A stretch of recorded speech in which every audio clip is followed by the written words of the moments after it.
অনেকেই আমরা বিজেপির সংগঠন বুঝি না। বিজেপির সঙ্গে আরএসএসের কী সম্পর্ক সেটা তো বুঝিই না। আমরা অনেকেই মনে করি আরএসএস বিজেপির একটা পার্ট। আজকে এই বিষয় নিয়ে বিশদে আলোচনা করব। হিন্দু সমাজকে সংগঠিত করার জন্য 1925 সালে মহারাষ্ট্রের নাগপুরে আরএসএস গঠন ছিলেন ডক্টর কেশব বলিরাম হেডগেওয়ার নামে এক ভদ্রলোক। ব্যক্তিগত জীবনে তিনি স্বাধীনতা সংগ্রামী, কংগ্রেস সমর্থক ও চিকিৎসক ছিলেন। এই জন্য সকলেই তাকে ডাক্তারজি বলতো। প্রতিষ্ঠার শুরু থেকে আজ পর্যন্ত আরএসএস কোনো রাজনৈতিক সংগঠন নয়। অনেকেই আরএসএসকে রাজনৈতিক সংগঠন বলে চালাবার চেষ্টা করেছেন, কারণ বিভিন্ন রাজনৈতিক ঘটনার জন্য বারবার আরএসএসকে নিষিদ্ধ ঘোষণা করা হয়েছে। পরে প্রমাণিত হয়েছে আরএসএস কোনো রাজনৈতিক ঘটনার সঙ্গে যুক্ত নয়। এটা মূলত হিন্দুদের ধর্মীয় সামাজিক সংগঠন। স্বাধীনতা প্রাক্কালে দেশভাগজনিত কারণে এবং গান্ধী হত্যার কারণে হিন্দু সমাজের জন্য একটি রাজনৈতিক সংগঠনের প্রয়োজন হয়ে পড়ে। সঙ্ঘের দ্বিতীয় প্রধান গুরু শ্রী গুরুজি এই প্রয়োজন অনুভব করেন। স্বাধীনতার পরবর্তী কালখণ্ডে রাজনীতি ভারতীয় সমাজ জীবনে একটি গুরুত্বপূর্ণ অংশ নিতে থাকে।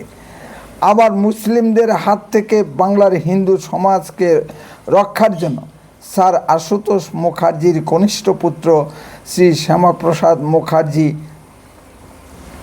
ও ভারত সেবাশ্রম সংঘের প্রতিষ্ঠাতা স্বামী প্রণবানন্দজি মহারাজ একটি রাজনৈতিক সংগঠনের প্রয়োজন অনুভব করেন। এই দুইজনের প্রচেষ্টায় হিন্দুদের জন্য একটি রাজনৈতিক দল সৃষ্টি করা হয়।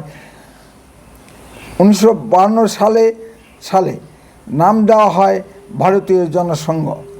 কাশ্মীরে শ্রী শ্যামাপ্রসাদ মুখার্জি হত্যা এবং উত্তরপ্রদেশের মোগলসরাই স্টেশনে শ্রী দীনদয়ালজির হত্যার মতো অনেক ঘাত প্রতিঘাত অতিক্রম করে 1977 এসে জনতা পার্টির সঙ্গে ভারতীয় জনসংঘ মিশে যায়।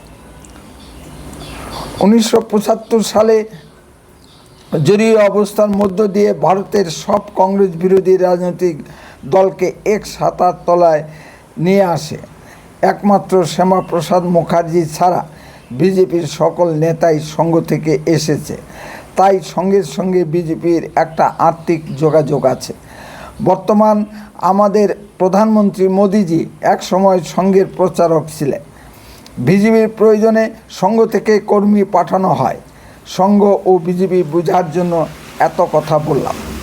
এবার আসুন বুঝতে চেষ্টা করি রাজনৈতিক দল বিজেপির স্ট্রাকচারটা কেমন। সবার উপরে কেন্দ্রীয় কমিটি, তারপর রাজ্য কমিটি, জেলা কমিটি, কয়েকটি অঞ্চল মিলে একটি মণ্ডল কমিটি, এর পরের স্তরে আছে কয়েকটি বুথ মিলে একটা শক্তি কেন্দ্র প্রমুখ। শক্তি কেন্দ্রের কোনো কমিটি হয় না। লাস্ট স্তরে আছে বুথ কমিটি। মোটামুটি এই হলো বিজেপির সাংগঠনিক স্ট্রাকচার। সাংগঠনিক বিন্যাসে বিভিন্ন স্তরের কমিটিগুলির মূল ক্ষমতা থাকে সভাপতিদের হাতে। বিজেপির সভাপতি বেস পার্টি, যদিও সভাপতিকে তার কমিটির কথা শুনে চলতে হয়। তৃণমূলের সভাপতির ক্ষমতা আর বিজেপির সভাপতি ক্ষমতার ভিতর কিছু পার্থক্য আছে। তৃণমূলের সভাপতি নিজেই সব সিদ্ধান্ত নিতে পারেন, কিন্তু বিজেপির সভাপতি নিজে সব সিদ্ধান্ত নিতে পারেন না। তাকে কমিটির পরামর্শ মতো চলতে হয়। আপনি হয়তো বলতে পারেন, এসব মেনেই কি বিজেপি চলে? মানলে তালগাছ, না মানলে আর উচ্চারণ করতে ভরসা পেলাম না। যদি না চলতো তাহলে বিজেপি আজকে ভারতবর্ষের ভিতরে বৃহত্তম দলে পরিণত হতো না। বিজেপির কোনো শ্রমিক সংগঠন বা ছাত্র সংগঠন নেই। তবে সংঘের শ্রমিক সংগঠন, ভারতীয় মজদুর সংঘ এবং ছাত্রদের ভিতরে কাজ করে অখিল ভারতীয় বিদ্যার্থী পরিষদ আছে। এরকম সংঘের প্রায় 56টি সংগঠন ভারতীয় সমাজ জীবনে বিভিন্ন ক্ষেত্রে কাজ করছে। হিন্দুদের ধর্মীয় জীবনে কাজ করছে বিশ্ব হিন্দু পরিষদ, তাই বলা হয় সংঘ কোনো কিছু করে না, আবার কোনো কিছু ছাড়ে না। ভারতীয় মজদুর সংঘ, ভারতীয় জনতা পার্টি, বিশ্ব হিন্দু পরিষদ এবং অখিল ভারতীয় বিদ্যার্থী পরিষদ সবাই সমমানের স্বাধীন সংগঠন। সবাই ভারতীয় সমাজ জীবনের স্ব ক্ষেত্রে কাজ করছে। রাজনৈতিক ক্ষেত্রে কাজ করছে ভারতীয় জনতা পার্টি। বিজেপির আছে 7টি মোর্চা সংগঠন এবং 5টি সেল: মহিলা মোর্চা, যুব মোর্চা, তপশিলি মোর্চা, তপশিলি উপজাতি মোর্চা, কিষাণ মোর্চা, ওবিসি মোর্চা ইত্যাদি। সব মোর্চা এবং সেলগুলি সমান গুরুত্ব নিয়ে সমাজ জীবনে কাজ করতে পারছে না। যুব মোর্চা, মহিলা মোর্চা ও কিষাণ মোর্চা যে গুরুত্ব সৃষ্টি করতে পেরেছে, অন্যরা সেই গুরুত্ব সৃষ্টি করতে পারছে না। এখানে কাজের ঘাটতি আছে। পশ্চিমবঙ্গের রাজনীতিতে শ্রমিক সংগঠন একটি বড় ভূমিকা পালন করে। স্বাধীনতার কালখণ্ড থেকে বাম ও ডানপন্থী সংগঠনে শ্রমিক সংগঠনের ভূমিকা ট্রেডিশনালি উঠে এসেছে। এই শ্রমিক সংগঠনগুলি সরাসরি রাজনৈতিক দলগুলির নিয়ন্ত্রণে থাকে, কিন্তু শ্রমিক সংগঠন বিজেপির নিয়ন্ত্রণে নয়। এই খটকা আমাদের সকলের মধ্যে আছে। আমরা এখনও সরগর হয়ে উঠতে পারিনি। প্রয়াত রাজ্য সভাপতি তপন শিকদার বিজেপির শ্রমিক মোর্চা সৃষ্টি করেছিলেন, কিন্তু সঙ্গে নির্দেশে তা বাতিল হয়ে যায়।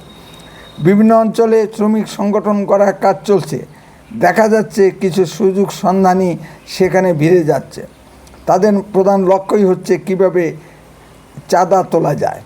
আমাদের মারগঞ্জ অঞ্চলেও বিএমএস গঠিত হয়েছে। তাদের একমাত্র লক্ষ্য কিভাবে ভাটা কালেকশন করা যায়। বিজেপির জেলা স্তরের নিচে মণ্ডল স্তরে সব জায়গায় সঠিক লোক চয়ন করতে পারেনি। কোথাও কোথাও ভুল লোককে চয়ন করা হয়েছে। হঠাৎ করেই বিজেপির সরকারি ক্ষমতায় চলে এসেছে, তাই বিভিন্ন জায়গায় দেখা যাচ্ছে মণ্ডল সভাপতিরা তোলাবাজিতে মত্ত হয়ে পড়েছে। কোথাও কোথাও সালিশ সভার নামে টাকা আদায় করছে। আবার এমপি এমএলএরাও অত্যাচারী তৃণমূলদের নিরাপত্তা দেওয়ার নাম করে অবৈধভাবে টাকা রোজগার করছে। কোনো মণ্ডল সভাপতিদের টাকার লোভ, আবার কারো মহিলাদের প্রতি চোখ। সমাজের চরিত্রহীন পুরুষ মহিলা দুই আছে। তৃণমূলের জামানায় তৃণমূল কর্মীরা যে অবৈধভাবে টাকা রোজগার করত, তার বেশিরভাগ টাকা ওই চরিত্রহীন মহিলাদের পিছনে খরচ করত। সেই দোষ বিজেপির ক্ষেত্রেও দেখা যাচ্ছে। এরাও সমাজ জীবনের অংশ। সমাজের যা বিকৃতি, তাও বিজেপি কর্মীদের মধ্যে দেখা যাচ্ছে।